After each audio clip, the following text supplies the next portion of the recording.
All right, so we have gone through the top level of Redux. We have a store set up, we have our root reducer set up, and we've named in our root reducer, we have named a key named form, which you'll notice here in my features. I have 3 folders for my features. I have a footer, a form, and a header. And these represent the 3 features of my application. So I thought appropriate to name form, which was the name of a feature, as one of my keys, and then it will hold form slice. So basically what we have here is every time our reducer is run, our root reducer is run, it will update state using the functions inside it, which are, of course, this reducer and any other reducers we have. So let's think about the structure here. Form is going to have some sort of input that we are going to want to have updated. Sorry about that. Form is going to have some sort of input that we want to have updated. And then once we update that, we are going to have the information on state pushed to header and footer, respectively, both of them. I remember telling you selectors was the easiest one to understand, so let me point you to footer and header and how that works exactly. We're going to pull these up side by side. I know this is probably a little backwards, but here's what the header and footer look like. You'll notice that both of these have, oh, I have form here instead of footer, sorry. You notice that both of these are using use selector. This is a hook that we use, and there's 2 ways that you can destructure this, or 2 ways you can use selector. One is you can destructure this function right here. What this function is doing, it is grabbing our global state, and then it is drilling from that global state into the information that we need. So on the global state, which we can see here in our store, I'm sorry, yeah, the store is our global state, which takes in our root reducer, which takes in our combine reducers, which is an object which has a key, and this is what we want to drill into. We dot form, so state dot form, and then there is a inside of that is something called dot name text. So let's open up form real fast. I'm sorry, our reducer, which is form slice. You'll see name text here. So again, our reducers are holding state. So that's what this is doing. It is grabbing the global object and drilling down from the global object to the state that we want. And then you'll see inside of our component function here, we are just destructuring use selector, and we're saying, hey, I want to run this function. And then anytime I say name, I want to run this function, which runs this function inside of useSelector, which is the same thing that's happening here. It's just done inline. So either one of these ways work. So that's selector. Very simple. Now, of course, the big question is, how do we set up a reducer, and how does a reducer work? Well, let's start at the most obvious place, which is the input box. Inside line 17, we have an input box. An input box, we are going to be listening for an event. That's really what we care about because that holds the value. And inside that event, we can actually, let's show what is inside that event. If you haven't done this before, this will be useful for you. Put in here because we have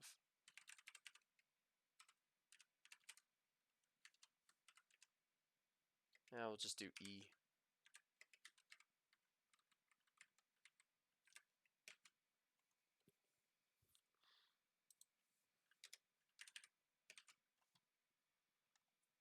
Very good.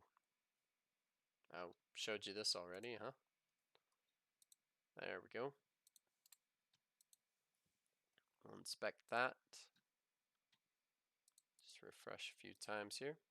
Okay, so when I type in a one letter inside of our input box here, I'm going to grab an object called event.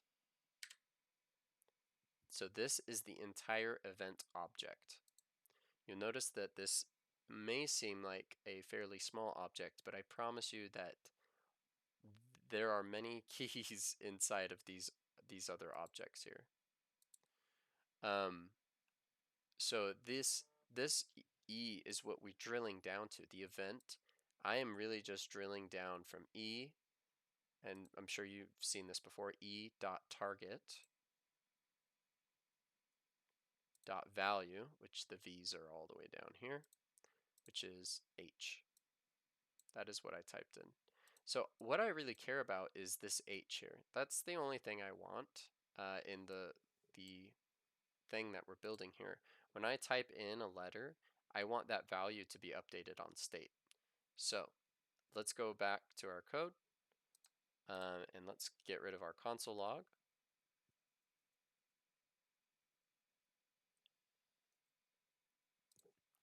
So when someone types something in my input, I want to listen to that, which I can do with an onChange, or optional, you can use as an onClick and handle it from there.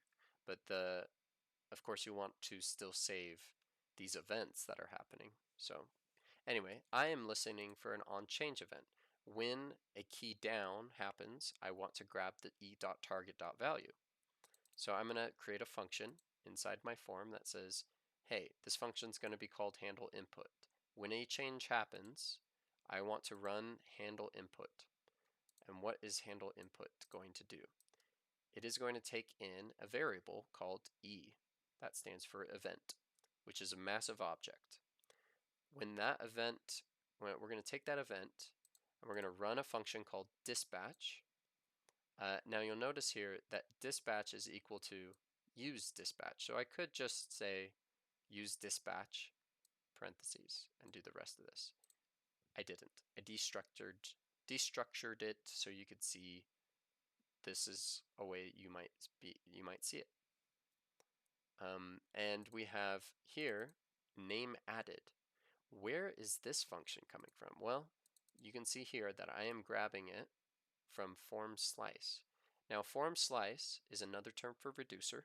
So form reducer or form slice is going to have a function called name added.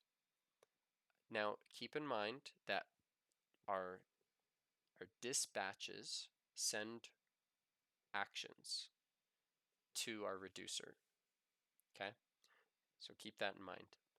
Our reducers check the action types to see if they will do the run some code. So let me break that again. So our dispatch, our use dispatch, is going to run an action.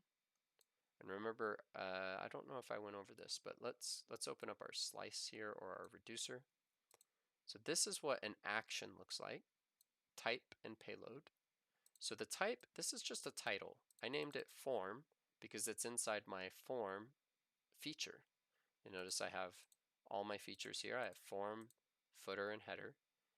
And then inside my form, I have my form.js and my form slice, my reducer, which is, this is why I'm naming this type form. And what does this form, what is this action doing? It is adding a name. So I called it name added. Now this function says I am going to take, whenever I call name added, I'm going to run this function. I'm going to take in a variable.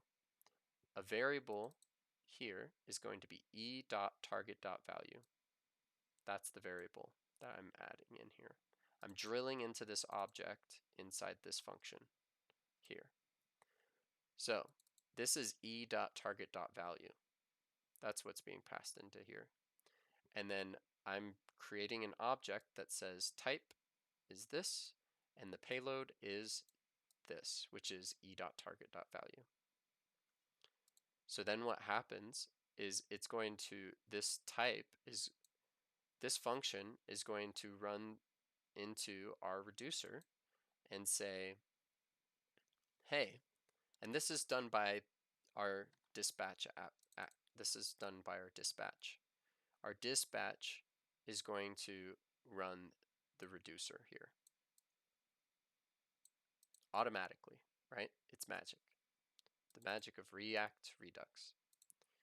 So this is how you would design a reducer. And I'm going to create some space here so you can see that. So you'd say export default function form slice, which is the name of the file, form slice.js. And then that's going to be equal to state, which is equal to, we're just destructuring here, initial state and action, right? You can see it's highlighted here because this is our action. Our action dot type, which is here. So that's what a switch statement does. It's evaluating whatever is inside. And if this is true, then we want to do whatever case it says it's true by. So we're saying case is action.type equal to whatever the case is, which is this. And you can see here, of course it is. So we're going to run some code. This code says I want to return name text to be action.payload. So you can see there's some magic happening here. Our initial state is being updated here to action.payload, which our action is here and our payload is here. Or if it doesn't equal any of that, then we are just going to return state.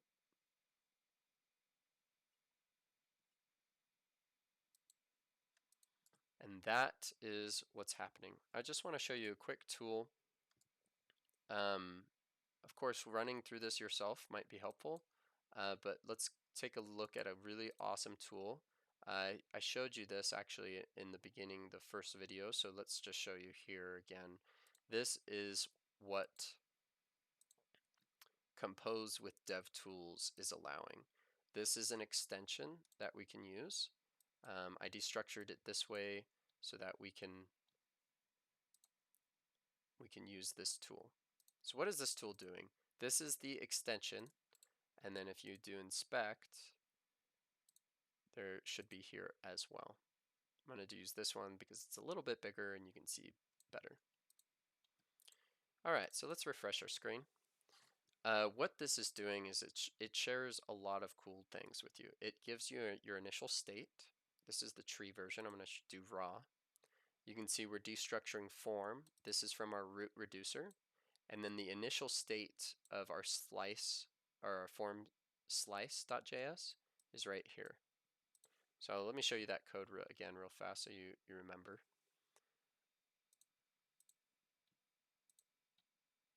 Here's our root reducer, has our form object here. And here's our slice with our initial state.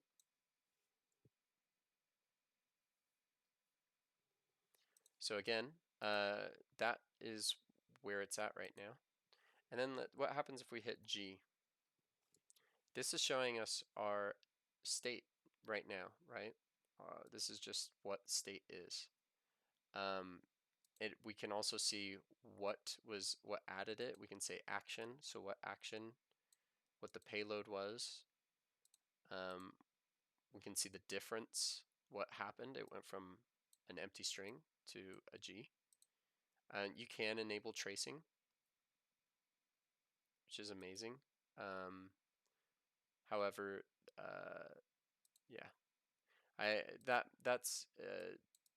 this might get a little confusing, but anyway, yeah, really amazing tool to be able to see what is happening in your file, and you can click on each one of these to see what it changed to. If you like charts more of where it's coming from,